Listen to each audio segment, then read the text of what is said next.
Voilà,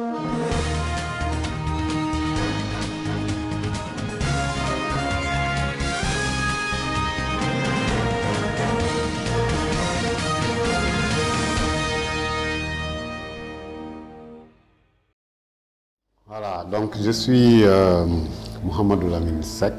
Je travaille dans une ONG qui s'appelle Eau Vie Environnement, EVE, donc qui est une organisation de la société civile qui travaille sur les questions d'eau, d'hygiène, d'assainissement, de santé communautaire et d'environnement.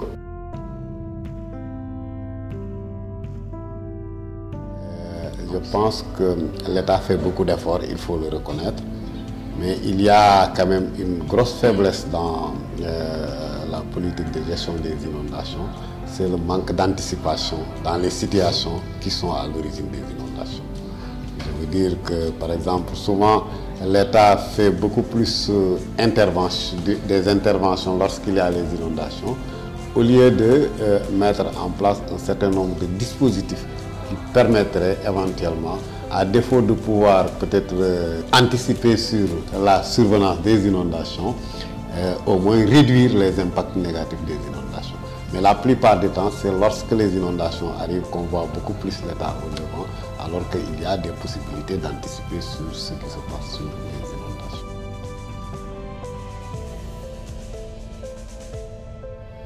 Je ne dirais pas que le plan n'a pas bien fonctionné. Le plan a fonctionné dans les limites de ses possibilités, en essayant de mettre en place des ouvrages de drainage des eaux de pluie, ça c'est très bien, en appuyant les populations dans le pompage de l'eau lorsque les inondations surviennent, et même en faisant le relogement de populations dont les habitations sont envahies actuellement par les eaux.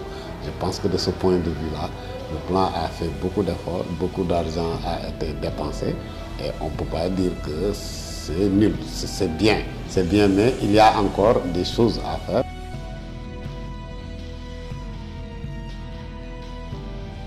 Bon, je veux dire juste que l'État est responsable de l'organisation de l'espace. La plupart des populations qui sont fortement touchées par ces inondations-là, c'est des populations qui habitent dans des zones qui, habituellement, ne sont pas des zones habitables. Mais seul l'État a l'autorité d'interdire l'occupation de ces espaces-là, mais il ne le fait pas.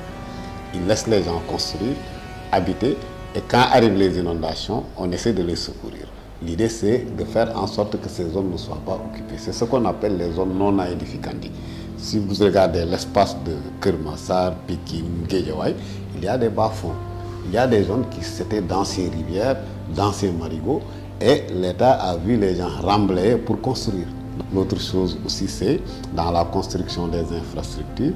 Souvent, est-ce que c'est pendant l'hivernage qu'on voit, on dépense beaucoup d'argent pour le pompage de l'eau, mais la plupart de cet argent, si on l'avait utilisé pour mettre en place des canalisations de drainage des eaux usées, avant les inondations, cela permettrait aussi vraiment d'améliorer la situation de sinistre des populations.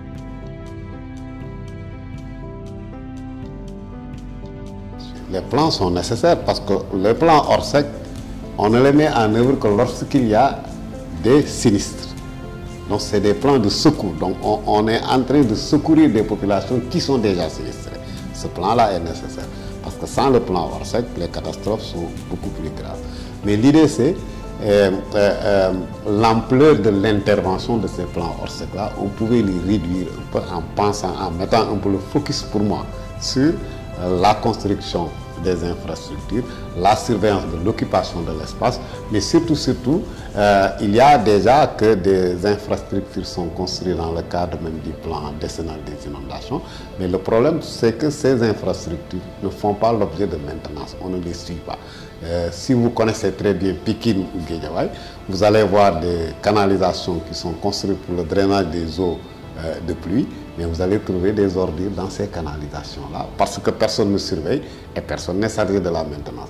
L'Office national de l'assainissement, en général, ne fait que des curages pré-hivernales. Quand l'hivernage arrive, ils font le curage. Mais pour moi, c'est mieux de mettre en place des agents pour contrôler l'utilisation adéquate de ces infrastructures au lieu d'attendre que les problèmes se posent pour venir tirer, enlever les autres. Il y a aussi, tout n'est pas, on ne va pas tout mettre sur le dos de l'État, il y a le comportement des populations qui ne sont pas adéquats parce que tout le monde sait que les ordures, il ne faut pas les mettre dans les canalisations.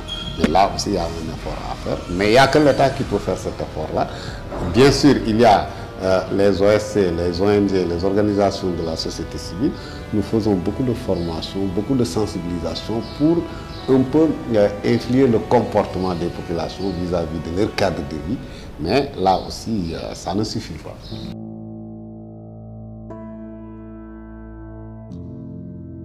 Oui, il y a, bon, je ne vais pas moi dire que c'est un désordre, c'est juste un problème d'ancrage institutionnel de la lutte contre les inondations. C'est qui? Vous avez l'Office national de l'assainissement, vous avez plusieurs ministères, ministère de l'Environnement, ministère du cadre de vie, ministère du développement social, tous ces ministères-là, quand il y a les inondations, ont des plans d'intervention sur les sites inondés. Donc le problème qu'on a, c'est comment harmoniser l'intervention de ces structures institutionnelles-là. C'est bien qu'ils interviennent tous, mais l'idée c'est d'organiser cette intervention-là, parce que ça va dans tous les sens. Il n'y a pas que ça aussi, parce qu'il n'y a pas que les structures institutionnelles. Il y a les ONG aussi qui interviennent sur le terrain, et il y a aussi les associations des populations et les comités au niveau des quartiers qui interviennent. Donc dans tout cet ensemble d'intervenants-là, il n'y a pas un effort de mettre de l'ordre et de réguler un peu les différentes interventions parce que l'efficacité des interventions va dépendre de cela.